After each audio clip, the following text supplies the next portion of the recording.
Hey, let's be having you. Let's be having you, Therapy Army. Let's be having you. Big up, guys.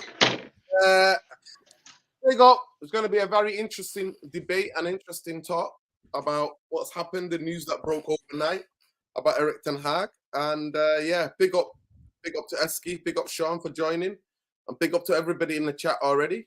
There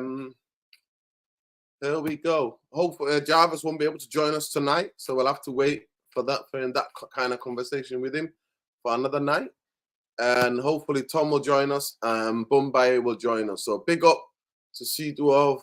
I don't know about that. Listen, actually, I don't discriminate, Seawolf, against anybody. Love is love.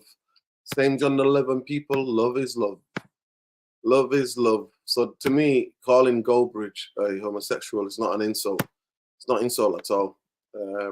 Yeah, there are people out here, same gender-loving people. We believe in true love. We believe in equality for all, inclusion for all. That's what we believe on this channel. So big up. People, I don't know if we got 10K yet. But big up to everybody. Big up the Therapy Army. Sean, big up to you. I hope you had a break. Big up to you, King. I hope you had. Yeah. I mean, I actually went to get married. Congratulations! Thanks. Wow, big up, man. Congrats. Congratulations, man. Wow. Big boy things, Sean, eh? Big boy things. You could say that. You could definitely. How you feeling? How did it go? How was the ceremony? How did it go? I mean, it was intense, you know, because like weddings tend to be like that. I don't really remember much like of that day, because like things are just happening, and it was like a traditional. So I'm Yoruba, you could say, right? So it was a traditional ceremony, with all like the fanfare, all the procedure, and everything that goes on in between. So yeah, it was fun. It was very intense. It was hot as hell. But I enjoyed it, you know. I only plan on doing it once, so you know, we'll see. You're on mute, bro. That's brilliant, bro. Congratulations. And I wish you both. I hope you really get on, and I hope wishing you both a successful communion. Appreciate it, the family together. Yeah. So congratulations, man. I hope the family's all well. I hope the traditional. I hope all of that was amazing. I can only imagine, you know. I've been to a Yoruba wedding before, bro. Traditional one. So, yeah, we know what go on. Yeah. We know what go on. We know how it goes off. Because I almost think that the wedding is not about the two people getting married. It's about the culture. It's about the culture showing itself. Yeah, and I think it's funny because I'm just seeing in the comments like lots of congratulations. And I'm sure by the time we get into it, like it's going to turn to hatred. so let's enjoy it for the first like few minutes. Big up to you. That's all it is. It's football, man. People get a bit too passionate about football, yeah. So big up Alias as well. Free Palestine, everybody. Love and light, yeah, man. Congratulations, bro. How was the honeymoon? Honeymoon good? No. So this was just a traditional wedding. We're gonna do a white wedding later in the year. So there will be a honeymoon then. Is your wife based in the US as well? Yeah, she's here. She's here. Yeah, there you go. Big up. There you go. Big up. Hey, man's had an operation in his mouth and all that. How is it going, Eski? It's all right, you know. Like, does it sound okay? It doesn't sound too bad. You sound perfect, bro. No, it's all right. Like the anesthetic wore off, but I took painkillers while I was still on the anesthetic. They said if you take it when you're on that, it's okay. So when the anesthetic wears off, you don't feel nothing. So I'm thankful to God that I feel okay. He's had a root instruction, people. Root. I don't know if you ever had a root instruction of a tooth. It's one of the most painful things. Yeah, I saw it here. Yeah. Woo! So he showed it me, you know, the guy said, do you want to see the tooth in it? So I learned to look to my left and you just see this big long thing. I was like, what the fuck is that? Do you know what I mean? And he's just like, yeah, that's your tooth, man. Wow. But yeah, big up people, man. Congrats, Sean, again. Congrats. I appreciate it. Big up Sean, innit? Congratulations. Awesome, yeah. A woman that's dealing with our Sean, bless her. We send her all the love. You have to have a patience. We send her all that love. Shout out to all that to our sister and queen.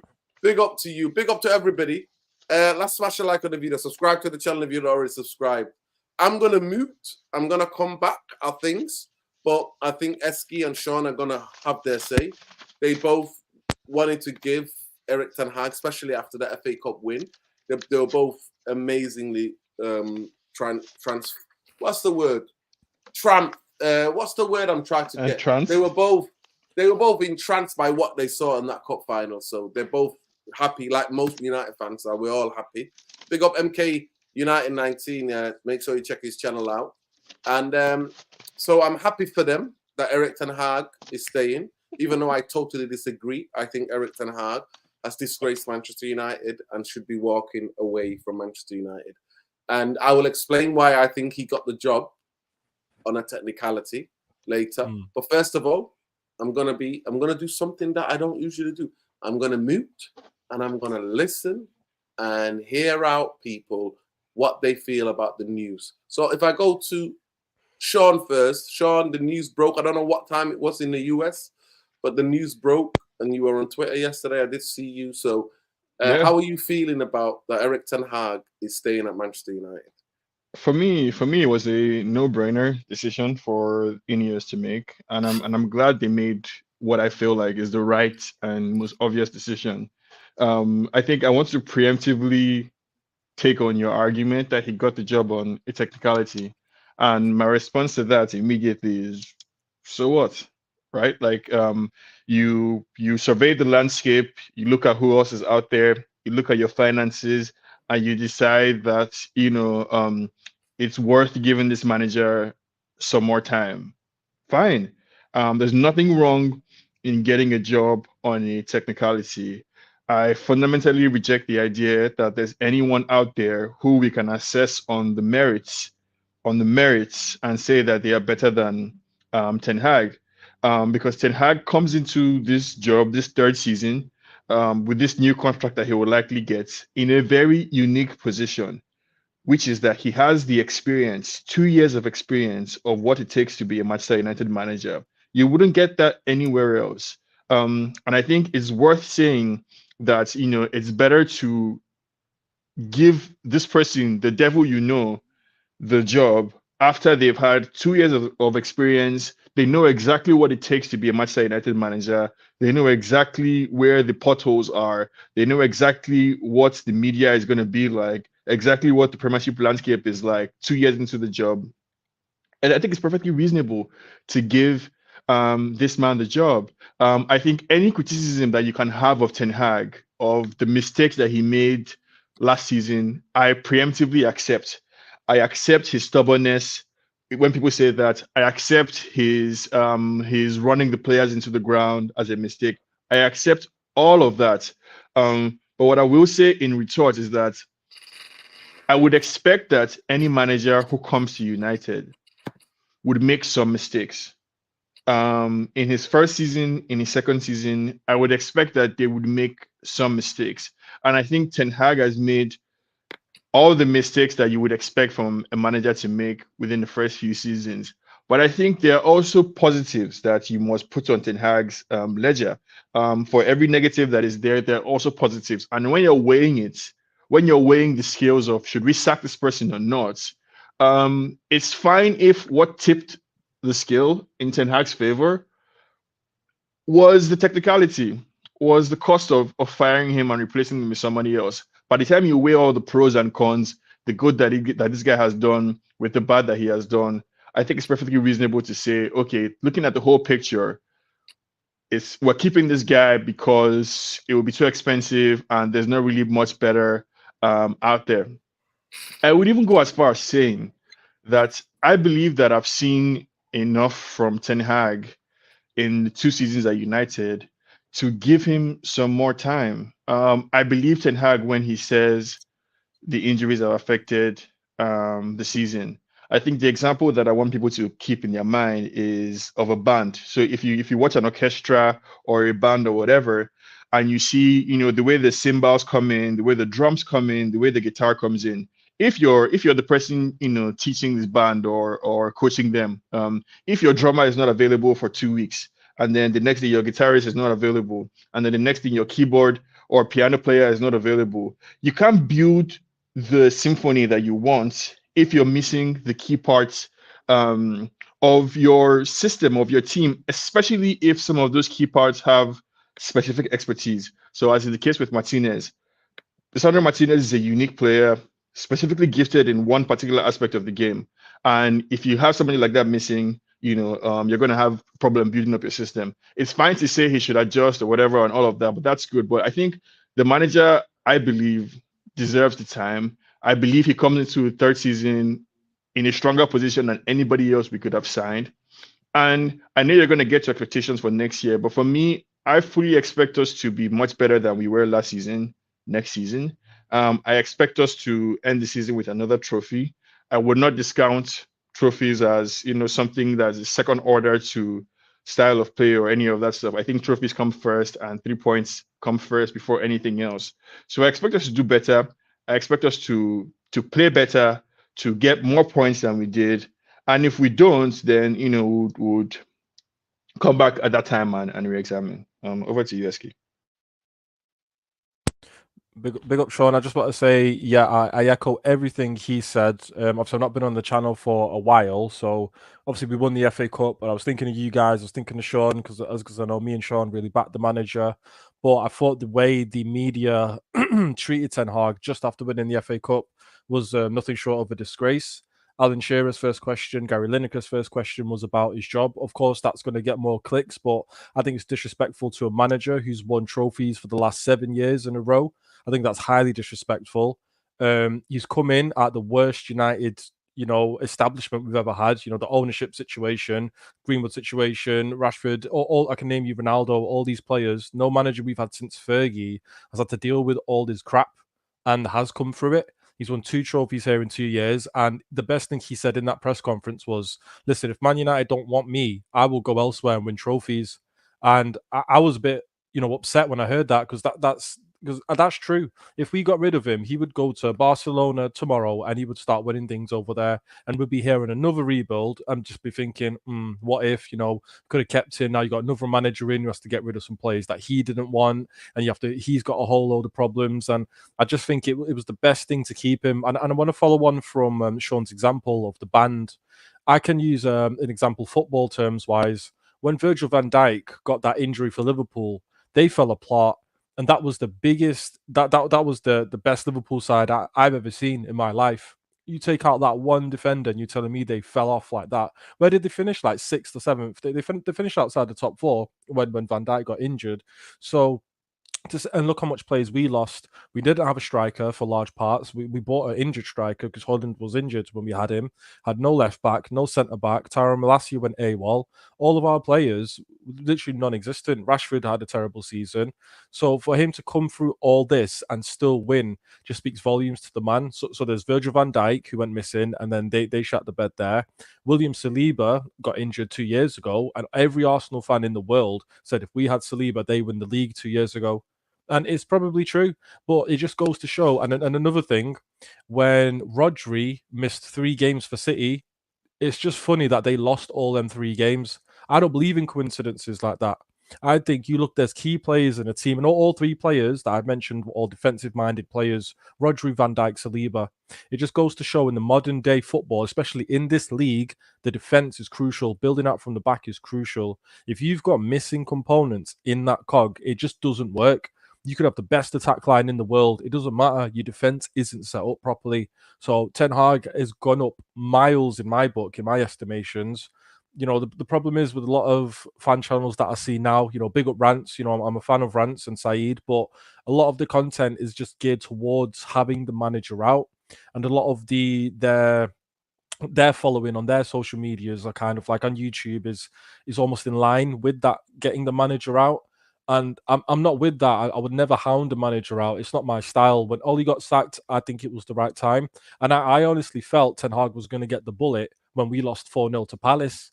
Only like a few months ago, I said this is unrecoverable. As this manager is getting sacked, and I couldn't argue against Ten Hag getting sacked after that game.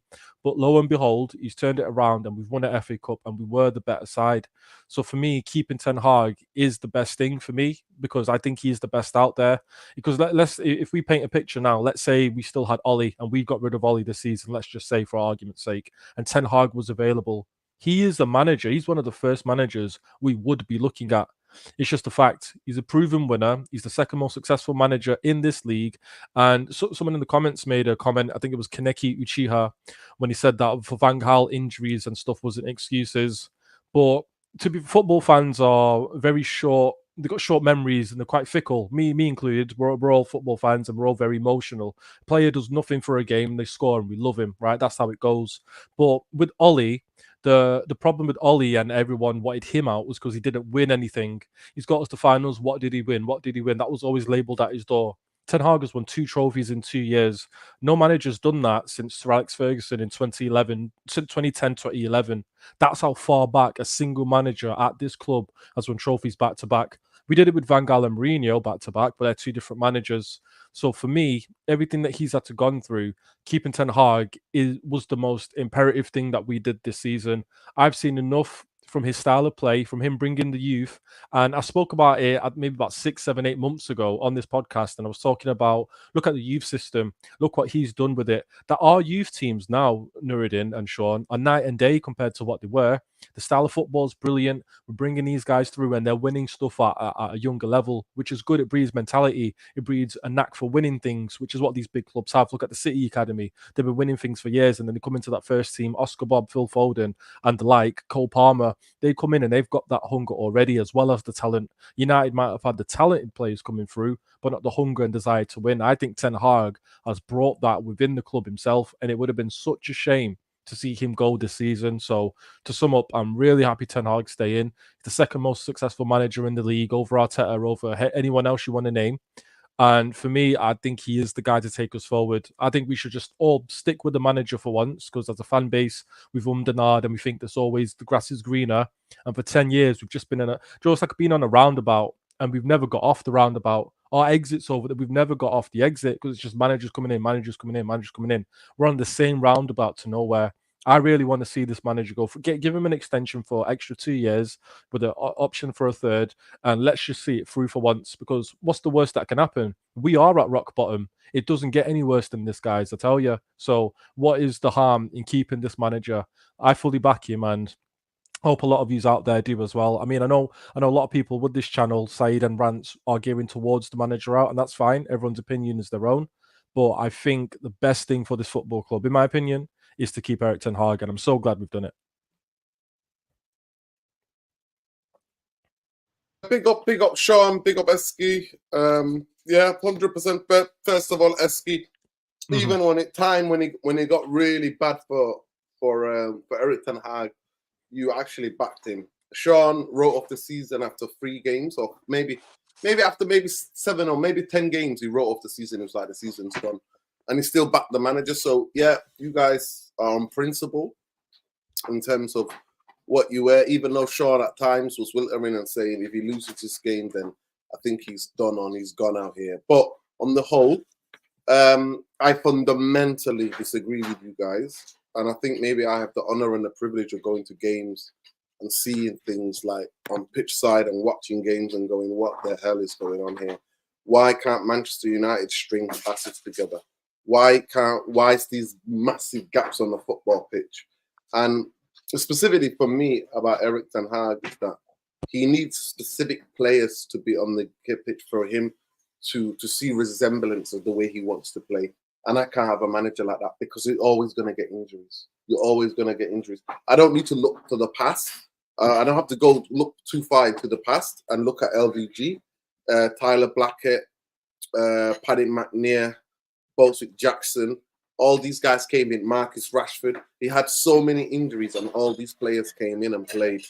And he was decimated at the back. I remember Jones, Smalling, all these guys were injured, and he played them. And we played the same way when they were in. Of course, the quality was more different with more quality players, but we played the same way still. And for me, the biggest thing that Erik Ten Hag showed me is that when it came, and I think maybe you said Eski or maybe you said Sean, when they got whacked 4-0 against Crystal Palace. Yeah. Where you had the manager who's already instilled the style of play. And if it wasn't for Unana, actually it could have been 5 or 6. But anyway, and this is Crystal Palace. Relegation for the Crystal Palace, doing that to us. And I've seen it too many games, like I said, for me to count at Old Trafford. But after that, he realised, okay, we're going to play mid block. We're going to have a bit more compact. We're going to put down the spaces. Even with when it was with Casemiro and Johnny Evans, we still played like that. So for me, he told on himself, because all the stuff that we've been seeing with a single pivot and 6 of them running after them, when people counter on us, when we're running like headless chickens, it proved all that. He did that. He was making us suffer. So that's why I wanted him to go. In terms of Liverpool, it wasn't just Van Dijk, Ski. I just want to jot your memory. It was the whole defense. That's why they were buying defenders, centre halves after centre half. They bought one from Preston and stuff. It wasn't, and they all realised, it's not just him. It's the German guy. What's his name? The tall guy. He's always injured anyway. He got injured, and then their cover got injured. So Liverpool had no centre halves, even their reserves, and they had to go and get emergency on that January, sign players. To one player from from Preston, just to have a body there. So it wasn't just that; it was the backup. It was the third, fourth backup to Van Dijk that got injured. I predicted that Liverpool the season after, when they went for the 4 trophies, that they were going to get injuries. And to be fair to Sean, he accepts that, because me and him discussed it in length, like the mistakes he never learned. And the biggest thing for me is that he's going to burn the young players out.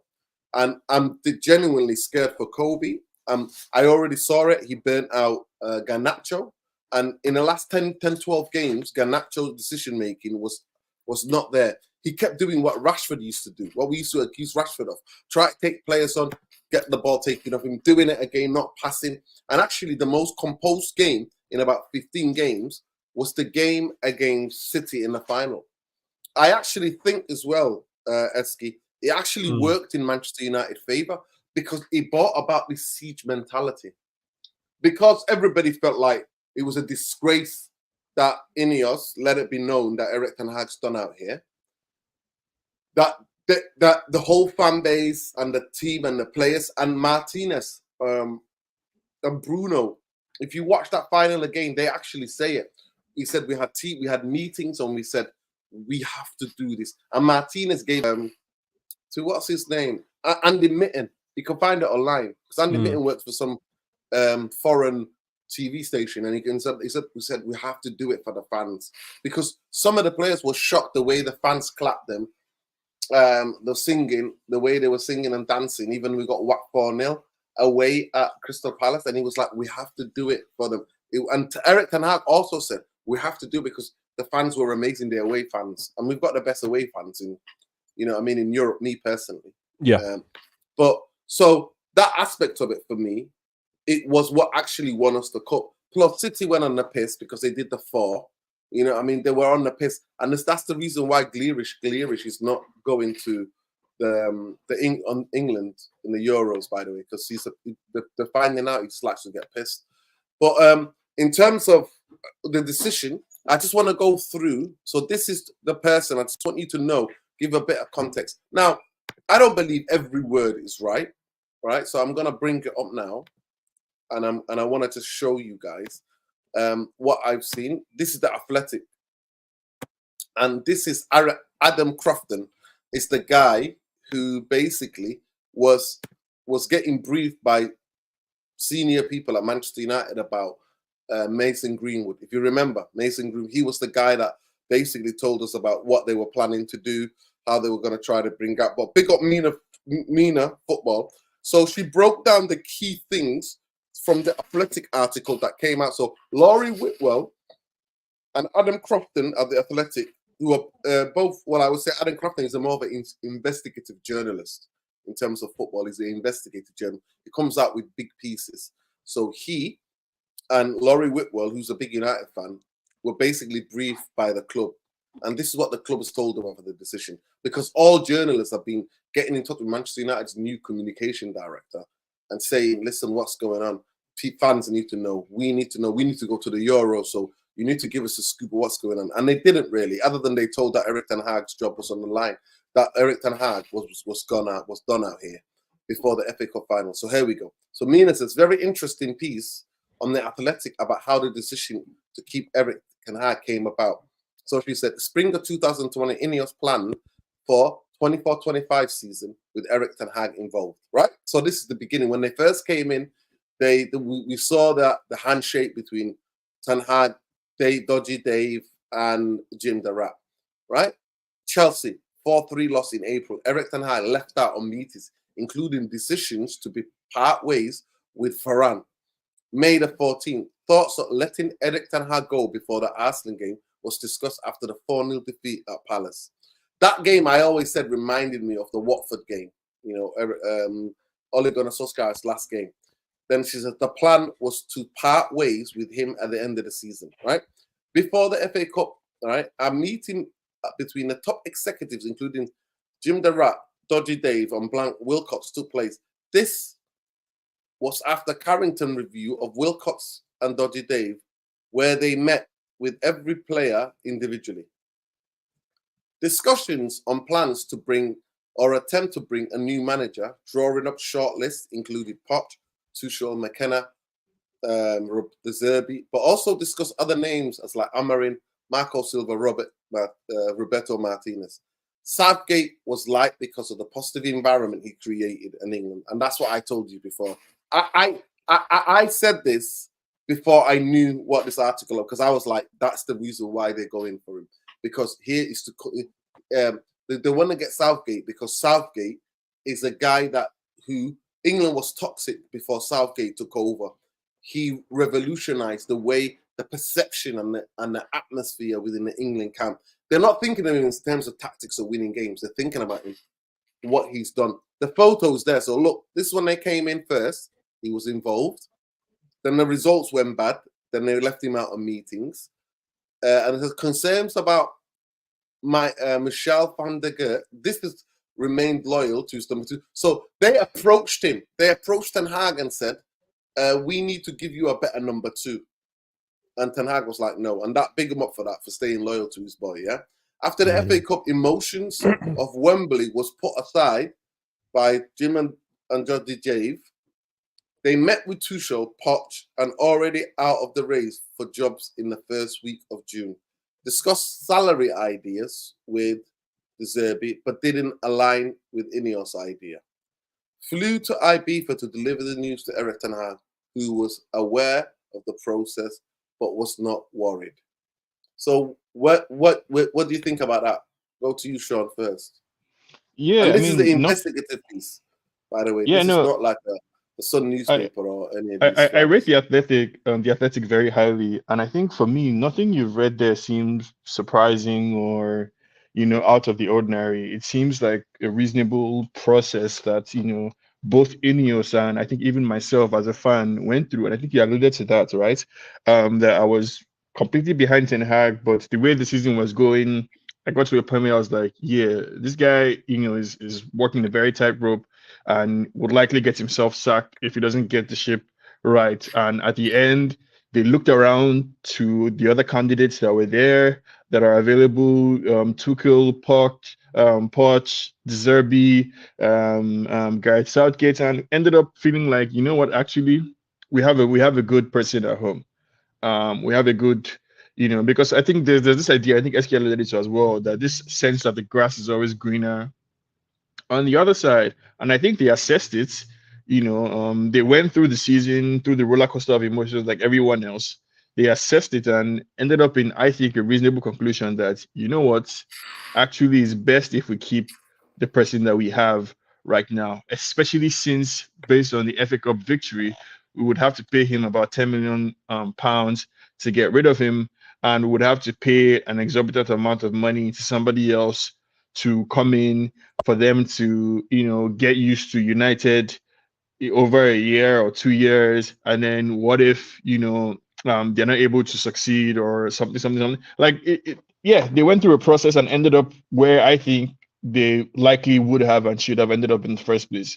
That Ten Hag was the person that we should, continue with and give him some more time basically to build the team and shape the team, and eventually get what I believe would be success for the club. Esky, what do you think about what I said? Big up, Sean. Esky, what do you think about what I said?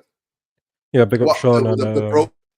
a breakdown of that article. Big up Mina Football, by the way. Make sure you check it out, by the way. But people, we're 50 people away from 10K.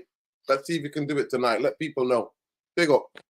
Come on, man. Let's get to 10K. Yeah, no, big up Mina, man. It was very comprehensive, and she broke it down well, the article. I too trust the Athletic a lot more than other outlets and stuff like that. I mean, the only interesting thing for me was they left him out of a meeting consulting Varane leaving. I mean, obviously you don't include him in meetings where if they're like, listen, we might be replacing you. Don't have him in that meeting. But the meeting about Varane being let go, I think maybe the manager should be involved in that. Maybe he thinks Varane can stick around, try and convince him for another season. So that thing threw me off there a little bit because remember they had a little bit of a there was articles, maybe credible, maybe not, saying that Varane and Ten Hag had a little bit of a split halfway through the season, but then that was cleared up because he got brought back straight away, got on with his job, and then there wasn't really any issues after that. But the decision to not include him in the meetings about Varane is strange. Everything else to me, it seemed like all the other journalists, because remember the Guardian had the article that he was going. It either seemed it's one of two things: either they didn't have a clue, or Ineos have just straight up backtracked, which doesn't surprise me. But then what in Southgate, I can't see. Look, Nuruddin, the fan base united, and we didn't sign Arnautovic because of the fans. The same reason we didn't get Greenwood back was because of the fans. So that shows to me that the fans do have some sort of influence. We kicked off when Arnautovic was linked, absolutely kicked off, and that was the only reason we didn't sign him, if you remember. So to suggest that they would have got Southgate in and the fans would have just sucked it up, because remember that United support and England support is not the same. If anything, we don't like the England support because of how they treated our players in the past. Look what they're writing about Kobe Mainoo now. It's a joke, to be honest with you. Same for Liverpool. They've got no love lost for the England side.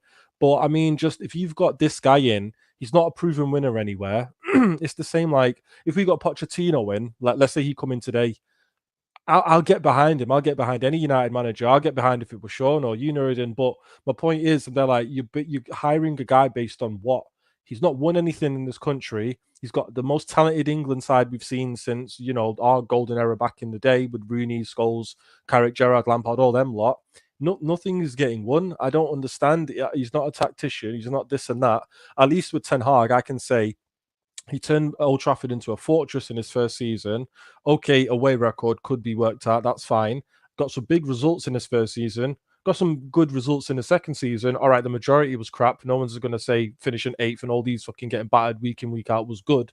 But there was enough there in 2 seasons for me to suggest that Ten Hag is okay to do something with this team. So with what Mina had extracted from that article, it's nothing too surprising, no. And I mean, what was that last thing? Did they fly out to Ibiza to tell Ten Hag that he was okay? Was that what it was? Okay, that's a bit strange. I don't know why you couldn't do that with a phone call, but maybe it is a bit more formal. You tell someone face to face that, listen, your job's going to be on the line. But Ten Hag said it in that press conference. If they want to get rid of me, I'll go elsewhere and win. And that was the best thing he ever could have said, because it's true. He's a proven manager of 7 years in a row. If he left United, he'd be winning again next year. I've got no doubt about that. And I think we're going to win something next year, Nuruddin. I mean, I was looking at the teams in the Europa League. I don't understand why we can't have a good shot there, have a good crack there. Maybe get another League Cup, FA Cup, try and defend that. But I think Europa League and finishing top 4 are reasonable and achievable targets this season for me. So I'm going to go ahead with that. I think if Ten Hag gets another trophy under his belt, hopefully a Europa League, finish top 4, it'll be a very successful season. But it all depends on this transfer window. It's the main thing in football, and it's recruitment. You hear it year in, year out. So with that article, I wasn't too surprised.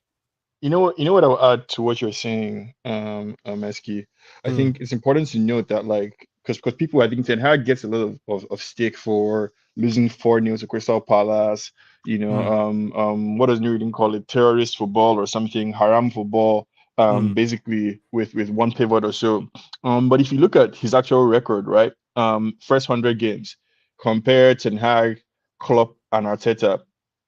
He has won more games than both of those guys, and drawn less games than both of those guys. I think it's important. Like, you cannot discount the points on the board that Ten Hag is putting. Like, he's putting points on the board. He's putting trophies in the United cabinet, and that has to count for something. It has to mean something. Ten Hag definitely definitely made mistakes. He didn't build on what he had achieved in the first season, coming to the second season. He didn't build on it. And Nurin is correct. I wrote off the season from game week 5 because I saw that like this manager was, he was cooking beans, like we would say, part of the world. He was cooking beans and basically he made a mess of it.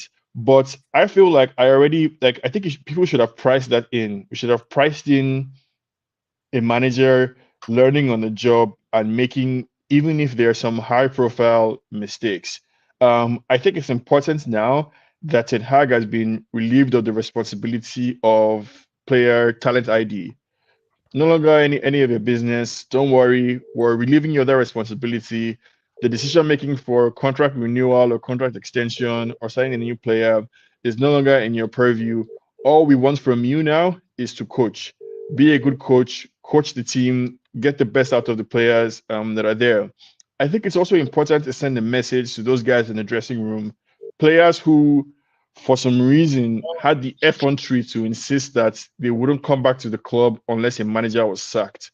Like unbelievable nonsense. Players who felt that like they had they could wait out the manager so that they would decide if they want to play for the next guy or not, right? All of that I think is out of the window. I think they've sent a clear message to the dressing room that, hey, you guys that thought that you could throw in the towel last season because the manager was going to go and you're going to decide if you like the new manager or not, whether or not you play well. Ten Hag is staying, so you either get with the program or you get out. Now, I think a lot of pressure is on Ineos, right? And I think if I can criticize them, I think they wasted time in their review process. But I would forgive them for the fact that the review probably most likely included a lot more than just whether or not to keep Ten Hag. I think it was a comprehensive review of the season, finances, legal, a lot of stuff that went into their review, quote unquote. So I think they wasted time. I think they also showed some disrespect to Ten Hag, but I like how he handled it. Their biggest task now is number one, get rid of the players that trim the squad down. Like first and foremost, trim the squad down, and secondly, get some value in the market, right? So I don't care if we sign. I don't particularly care for signing a big name player or Harry Kane or this person that Chelsea's No, also we don't want big interested in. names anymore. We don't want Galacticos Yeah. anymore. That got us Yeah, nowhere. no, I don't want any of that. Even all these guys like Olise, like it's like I already they want to charge 60 million for Olise. That's ridiculous in my opinion. Or 70 million for Braithwaite from Everton. No, That's no ridiculous chance. in my opinion. No chance. I think these Ineos guys need to earn their pay, right? Earn your fucking pay. Give me an Andy Robertson from the Scottish League, right? Who comes in and is a superstar. Give me somebody like that. Give me Didier Drogba, a 30-year-old from the mid-table French league or something that is going to come in and shine. Like I want an unknown gem. Go out there and look for quality. And I think Ten Hag also obviously too would need to step up. And I'm hoping that 2 years of experience at the club would have taught him, what to do and what not to do. Because I don't want to get into next season seeing him still playing the same 11 players throughout the season and not learning from his mistakes. I believe that he will learn from his mistakes. But honestly, like if it doesn't pan out, successfully, like I think it would, Ten Hag will have nobody but himself to blame unless Ineos really fuck up this transfer window. And I think I read something very interesting that Ten Hag, as part of his negotiations for his contract, he wants all the signings to be done by preseason. I think that's very important. I think that's very critical. And if I were Ten Hag, I think that's a very smart thing to include in your negotiations with Ineos right now, so that they will know that you mean business as well. So it's not just, oh, I'm happy to be here. Thank you for not sacking me. It's, yeah, I know what I'm about. I'm in business. You guys also need to do your job. If you don't want me involved in signing, fine. But make sure that by the time we start preseason, all my players are available. Everybody who I want out of the squad is out of the squad. Everybody who I want in the squad is in the squad. And so we can kick on from there. But yeah, I would encourage people to be excited by, excited by the season. Like we need, as fans, we all need to support. Everybody gets a clean slate. It's a new season. Like, it's a new season. Football is a magical sport that, anything can happen. Believe, back the team, support the team, believe in Manchester United, basically, quote unquote, as an entity.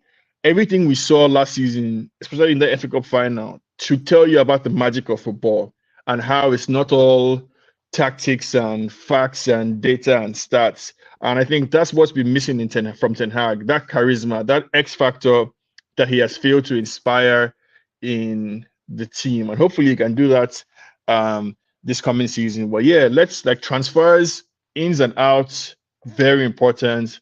Timing of transfers, very important. Not wasting money. I saw somebody say Olise is worth 60 million. I think that's ridiculous. I wouldn't pay 60 million for Olise. Yeah, as good a prospect as it seems, I feel like we have rice at home. When you want to go to McDonald's and your mom tells you there's food at home. There's food at home. There's Garnacho, there's Ahmad. There are players at the club right now. We don't need to be spending 60 million on a winger. But I do think that I really think that Ahmad is in danger now, because it's clear that Ten Hag doesn't fancy him, doesn't rate him. No, he's got other plans. I genuinely do believe that, because Eric Ten Hag was contradicting himself by saying that he always said from the first press conference, the players, young players, regardless of the age, if they're good enough, they'll play. And he well, honest to him, credit to him, he came out multiple times saying that Ahmad has been training really well when we had the worst season. So now in another new season, I don't see get given. I just want to just quickly read you a little bit about what the BBC, I think it's Simon Stone, your friend, Eski. Yeah, your friend Simon Stone. Is it Simon Stone? Yeah, Simon Stone. So this is what Simon Stone has said, right? Just read you this little paragraph. So he says, the question is Ten Hag still at risk? And he says, in the knowledge of other managers who've spoken to about Ten Hag's job and the backdrop against which talks will begin over contract extension, is not entirely favourable for the Dutchman, and that this is without clarity over the post-Euro status of the English boss, Gareth Southgate, whose contract runs out to the end of December and has a positive pre-existing relationship with Dodgy Dave Brailsford. Indeed, some wonder why there is a need to talk about contract at all. In addition to next year, Ten Hag's present deal also includes an option to take the 2026. After the last season's 8th place finish, it's argued why not see how results unfold, because a repeat of a league form will cost the Dutchman his job anyway. That is for the future. So they go, what happened next? They go, Southgate will expect still to be in full tournament mode when United return from preseason training in the first week of July. Although they have the trip to Norway to face Rosenborg on the 15th of July. The day after the Euro final, then you go to Scotland to play against Rangers at Murrayfield on the 20th of July. Ten Hag is not expected to speak to external media about his situation until until the 3-match tours of the United States that follows. Remarkably, in winning the FA Cup, Ten Hag has become the only 4th manager in United's history to win a major trophy in successive seasons. Only Sir Alex Ferguson has managed 3 in a row. Ten Hag has been given a chance to set out the journey to match him. No one can know whether he will get to the end. So that's where we're at. So that's a bit of a balance. That's your boy from Simon Stone. Let me just get these couple of super chats and I'll get you in, Eski. Big up to the people. Cyber says Eric Ten Hag being set up for a huge fall and more misery. And I think that what the paragraph I read out, I think you go into more of that, 100%. Thanks for the super chat. Eric Ten Hag's fans can't be watching the games. Sad. Yeah. No, we talked about it. I mean, Sean wrote off the season early on, but he's still backing the manager. So yeah, make it make sense. I think trophy matters to more than for me what I see. No. It's just that it was priced in. I priced it in. Yeah, and plus, to be fair, Sean in his family WhatsApp group, I've had the last laugh because his brother and father support Arsenal. And when come 3 o'clock that day, I was genuinely happy for you after that game, because I was like, he'll have the bragging rights because they didn't win the league and Manchester United won a trophy. So in that family WhatsApp group, Sean is absolutely lighting his dad and brother up. Yeah, not just my family WhatsApp, all my WhatsApp groups that I'm in with football fans, I was absolutely roasting all the Arsenal fans, like just attacking them for like 2 weeks nonstop. Basically, I was roasting them. Yeah. There we go. But Komieski, from everything that you heard, and that the risk still being there, what does that tell you? Look, to be honest, Ten Hag could sign a 10-year contract today. Let's say, for example, we've signed for 10 years. His job's always under threat. The Man United manager job is never stable, right? Since the days of Fergie, you will never get... I remember, obviously, I watched Straight for Paddock. I remember Stephen Howson, as soon as Jose got announced, he said in his video, the time started ticking. From day one, Jose signed, as soon as that ink dried, the time was ticking for Jose Mourinho, because we all know what he's like elsewhere. You get a couple of years out of him, then he's gone. And lo and behold, that's what happened. No one's a fortune teller. We just know about what happens with certain managers in football. So for me, Ten Hag, I think if he signs the extension, let's say he signs this whatever extension they're going to give him, 2-3 years, they could still sack him by December. Of course, if we're on course to finish 6th, 7th, 8th again, yeah, I'm not going to be surprised if they get rid of him or if they start talking to someone elsewhere. Just pay him out, get someone else in.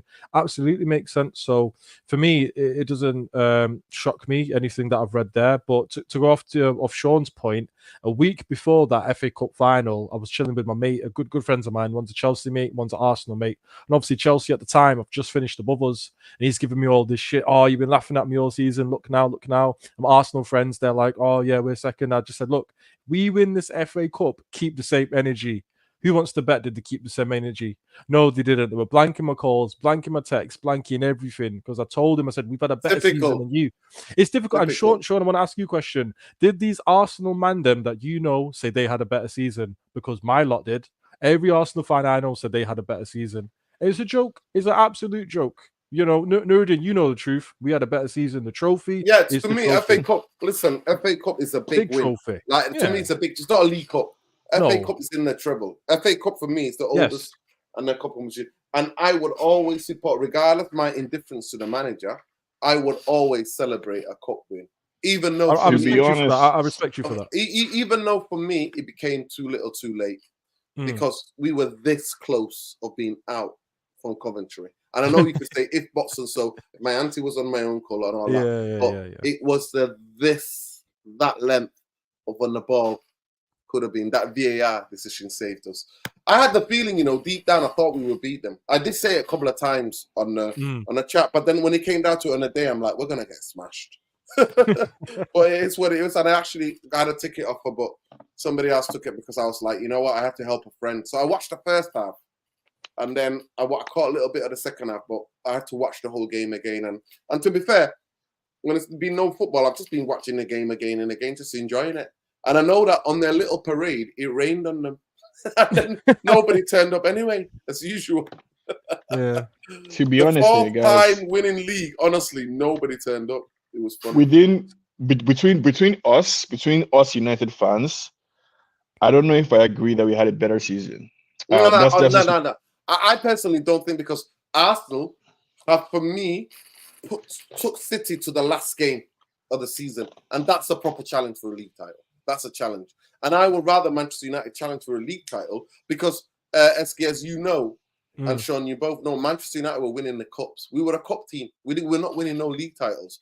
And we've not sniffed a league title for nearly 12 years now. So I would rather, if we were pushing the Man City, our closest and nearest rivals, to the last game and making them nervous. So that's what I would have preferred, me personally, because we won the most FA Cups other than Arsenal. Arsenal have only won one more than us. One more.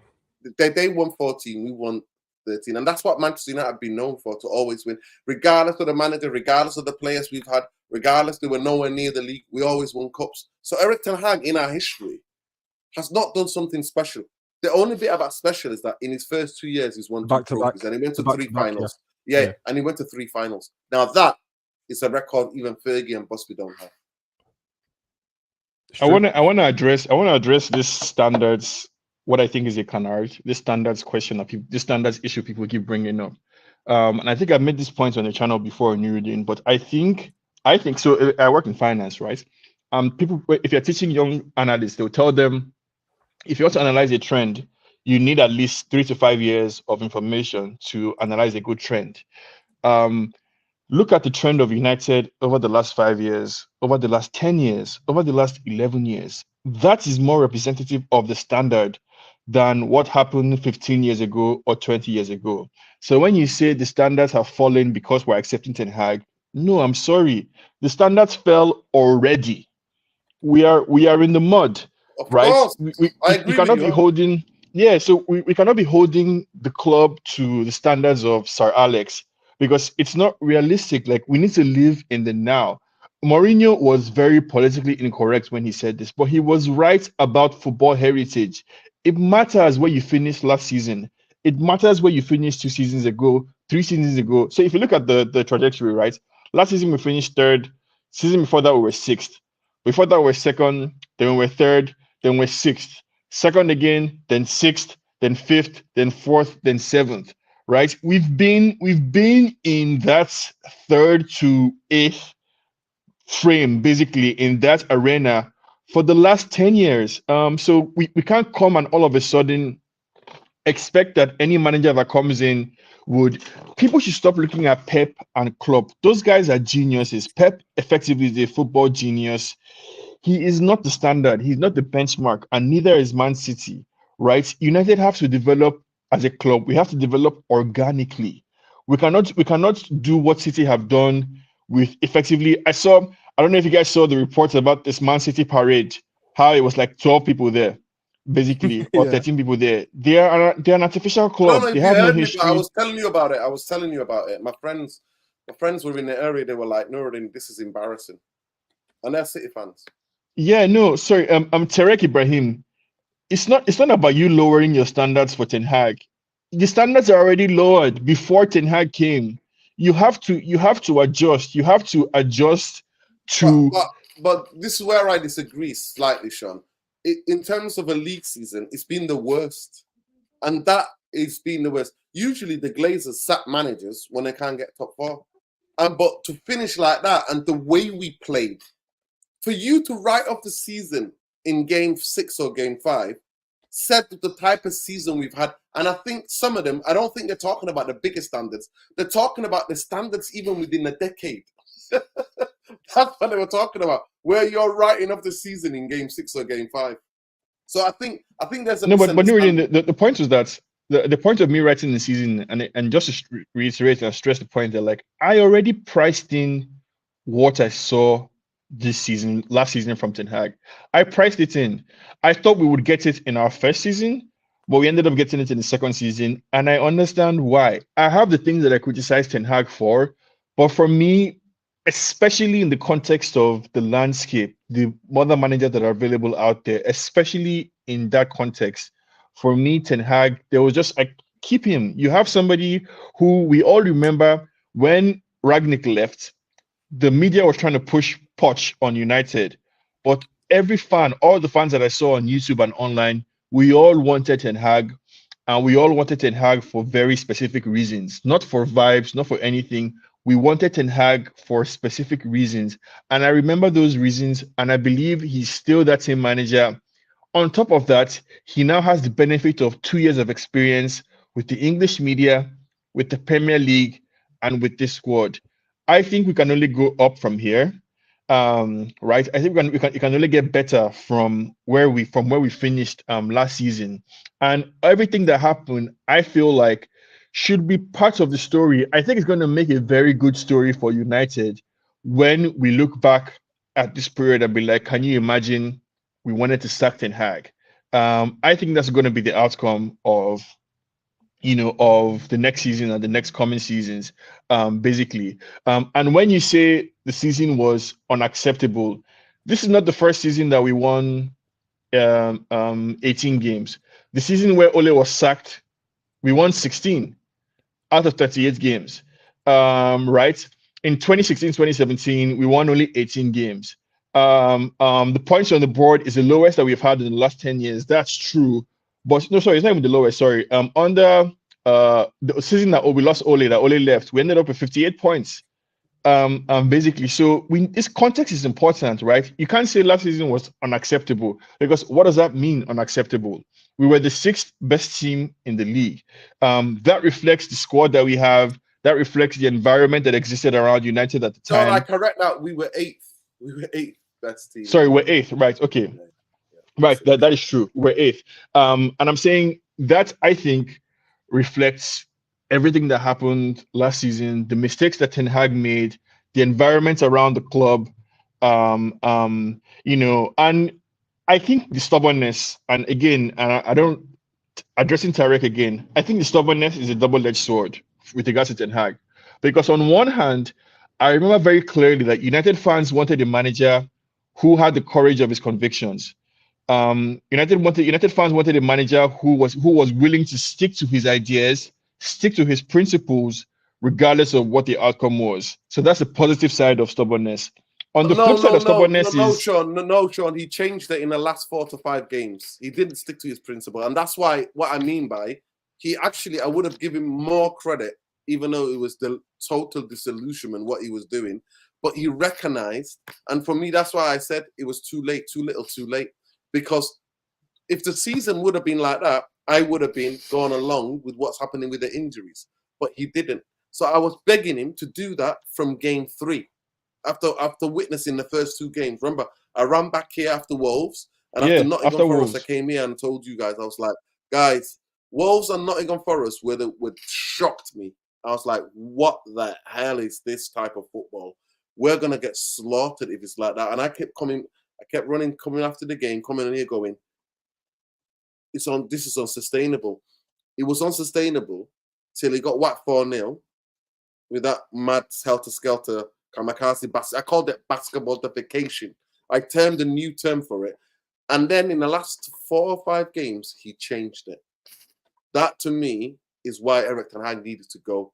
And he doesn't, because even he realized, oh, shit. Because the plans of him being sacked, and then he quickly changed it to set up for the FA Cup. And yeah, he won the FA Cup on that day. Like I said, one of the Liverpool games will long live in the memory. It was an amazing atmosphere, an amazing game. And the final, Kobe doing what he does best was an amazing. But for me, over the season, the football I saw, and from the season, and then the Champions League, the way we performed against Galatasaray, Copenhagen. We had a group of Galatasaray and Copenhagen, and we finished bottom of the group. So I blame that Champions League entirely on Onana. Onana, yeah. I'll literally watch a video. Well, why didn't he drop him then? Why didn't he drop him? He should have dropped him. For just you can't drop you. The first game, you say to him, you know what? I'm sorry. I'm not here. You costing me the Champions League. I get another goalkeeper in there, and at least we can just keep it sustained. I don't think even in Ten Hag's worst nightmare, I don't think he could have imagined the type of shit that we got from. But I'm sorry, Sean, on this game, he's in control. He's the man who picks. So if somebody's costing you a Champions League qualification, and that person is making a mistake, I'm not gonna lie to you. Because that's why you're getting paid a 10 millionaire, to make tough calls, and to change things when you see it and you're like, no. Even though I bought you, I need you to recover your confidence, sort out whatever's going on with you in your head, and you're not costing me the Champions League. That's what I would have done, because that's what he gets paid all of that money for. So that's where me and you disagree. I blame Erik Ten Hag for keeping calamitous Onana on the football pitch game after game. No, that's reasonable. That's fair. Yeah, I mean, I can't dispute that, right? And ultimately, the responsibility rests on Ten Hag. But again, I think this thing requires a little more nuance than that people are willing to give, because I think the confidence that Ten Hag showed in Onana ended up resulting in Onana picking up form and looking like a human being towards the end of the season. So I at first thought that Onana was not even a professional goalkeeper. Like that was I was so against this guy. But I think towards the end of the season, he ended up stepping up. And I think part of the reason why he ended up like that is because the manager trusted him and had confidence in him. And sometimes you need to crash to rise up again. And I think also like Ten Hag, I don't think he would have planned for just how much of a calamity Onana was, because how would you expect that you're leading a match 3-0 and you concede 3 goals entirely on goalkeeper mistakes? You can't plan for that. And then that happened last week, happened this week, and it happened also the next week. It wasn't just that, Sean.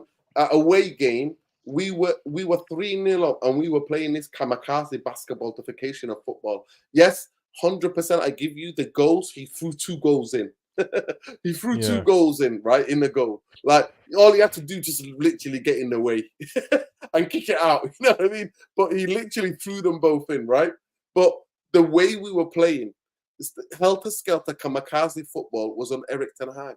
So 100% the mistakes, yes, Onana, like especially in games where he was throwing things in. But the kamikaze football was 3-0 up, and there's I think half an hour to go. You had to just shut up shop. No, yeah, I mean that's the maturity that I think Ten Hag needed to get, right? And some of that stuff you can only learn from experience. Ten Hag plays high intensity, high risk, high reward football that is overly dependent on individual players, right? So Ten Hag's system, heavily relies on. It's not really a system where you can mask the deficiencies of one player with another player who is really good.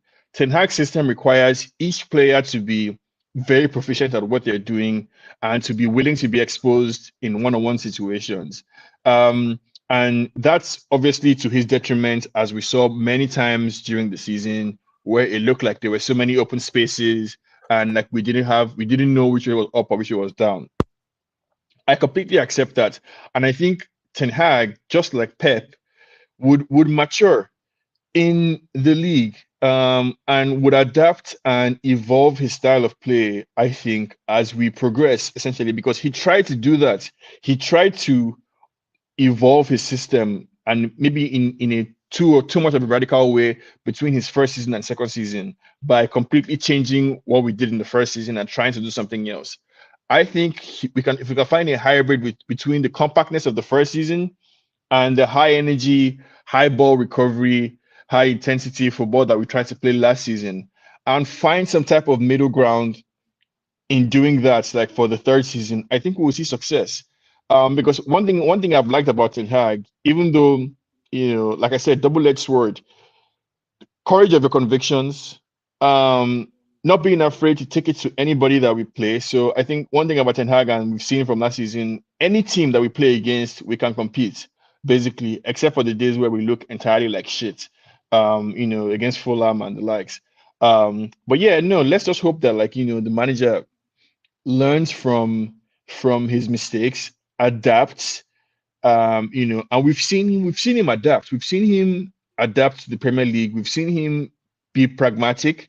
And I think he just needs to learn, I think, from those mistakes in the first 2 seasons.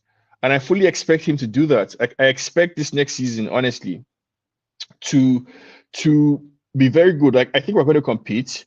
I think we're going to be solidly in the top 4 next season. I think we're going to end up with another trophy or even 2 trophies, right? Because Ten Hag this thing about psychology is very important, right? It's in their minds now that, okay, every season 1 trophy. Psychologically, like, it's in the back of everybody's mind. A season, a trophy. For the first time, I think you mentioned since Fergie, we've done it. Like, we've done back-to-back seasons with trophies. That is entering the DNA of these players. Like, we're creating a new standard for the club of, you can't end the season without a trophy. Basically, you have to give it your all. You have to fight for each other. You have to, like, all that stuff is setting new standards. And we would have gone back to basically 0 if we had sacked Ten Hag and brought in somebody else. So yeah, this man is the right man for the job. Give him some time, give him the tools and the ingredients. Let us have a deeper squad, right, than we currently had this season. And then Ten Hag, keep the players honest. Don't run Garnacho into the ground. Don't play the exact same team for 20 games in a row. Adjust, adapt, be more flexible. These are all the lessons that I think he's definitely learning. And I'm excited. I'm excited for next season. Adam, you cannot tell me about a counterfactual. I just watched the 99 documentary on Amazon Prime. If David Beckham's cross had gone 1 inch to the left or to the right, if Teddy Sheringham had worn boots that were too tight or too big for him, True. anything would have happened and history wouldn't be what it is right now. I don't give a fuck I agree with about that. what happened to Coventry. We won. Listen, I agree with that, but that to me was the game against Coventry was the lowest I've ever felt supporting Manchester United. Because I was embarrassed. We should have lost 100%. We shouldn't have got through in that game. I was embarrassed to support Manchester United. And my heart went out to the Coventry fans. But listen, Sean, I fundamentally disagree with you. Fundamentally. I think, like they read out the Simon Stone article, I think this is a setup for disaster. They're waiting for Southgate, and Southgate will be a manager because the way he fixed England image, they need Southgate to fix the Manchester United image. That's what they need, and that's why he's got tight friendship with Dodgy Dave and Jim, and he's got tight friendship with Dan Ashworth, and they want a guy that they can control, a yes man kind of guy. And I don't think Ten Hag fundamentally will agree to all of the new terms of the new contract. I think that's where it's going to be. So why do you have to negotiate that? I think he is our manager till the results and all of that. And they're now saying they've only got 50 million to spend. Well, we don't need top players. We need 4 players. We need a centre half, a left back, centre midfielder, and a striker. 4 players. 4 players. That's what Manchester United need. And 50 million ain't going to do it unless you're getting rid of some of the big stars. And I'm happy for that to happen. I don't need them to be world beaters. I just need them to be competent physically and tactically and technically. That's all I want. They don't have to be that amazing. Some of them can have a high ceiling to get better, but we need a proper coach because Erik Ten Hag doesn't do the coaching on the training ground. He plays players to death because after each game he makes notes of their DVDs and sends them a DVD with a laptop for them to watch the mistakes that they made. But anyway, on that note, thank you so much for everybody tuning in. I want to thank Eski and Sean for joining us tonight. Both of them made eloquent, nuanced points defending their man and actually agreeing what Ineos has done. But I believe, like some of the people in the chat, Ineos are setting Erik Ten Hag to fail. So we're just going to have partly next season ruined. I hope I'm wrong. I am genuinely hope I'm wrong. I hope they back their man, they're happy with their guy, and they back him to the hilt. I hope they do that. And I hope Manchester United succeed. And I hope Manchester United in a season or two are going, later stages in the Champions League, and we're improving our league position year after year. I hope that is the truth. But we'll see.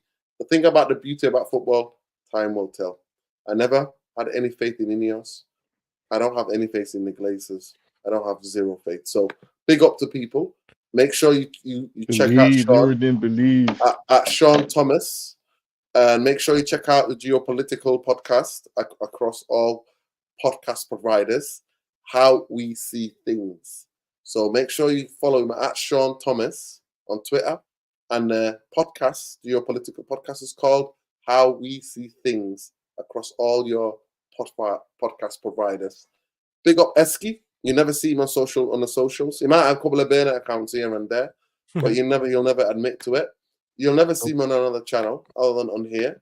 I hope the recovery goes well. And yeah, we say congratulations to Sean on the marriage, and we wish you both happy and fulfilling life together. But big up to everybody. Please let people know about this channel. We are shadow banned. We are demonetized because we shout for the people who are oppressed in this world. We shout for people who are getting genocided as we speak. So free Sudan, free the Congo, free Palestine, free the Tigray region, free Ogaden region as well, and free anybody who's oppressed in this world. We always stand with you. Fuck the Glazers, fuck Jim the Radcliffe, fuck Dodgy Dave, and fuck anybody and all of their part of their record label. Fuck Southgate, and fuck Eric Ten Hag too, because he gave me one of the worst seasons in my footballing life when I go to the stadium and I watched a lot of shite. But big up to everybody. Love and light. And we'll see you in the next one. Hopefully we can get in the next show Bumbaye and Jarvis and Tom's point of view with what's happening, because I love to hear what they also think. I've really enjoyed it. I'm now off to do some emceeing at the event, raising money for Rafa, raising money for Palestinian Red Cross and Palestinian causes. So yeah, that's where I'm off to now. So love and light, people. Look after each other and look after yourselves. Win, lose or draw. Big up, guys. Take care. Big up, bless, SG. guys. Big up, Sean. And we'll see you soon, guys. Keep it locked in, United Real Therapy. Smash a like, subscribe to the channel, and let people know about the channel as well. Love and light. Peace. Ten Hag's Red Army. Go on, get it in there. Go, nice go, one, go. King. Appreciate you. Love. Yeah, bless. I'm Good going to night, jump people. off in it.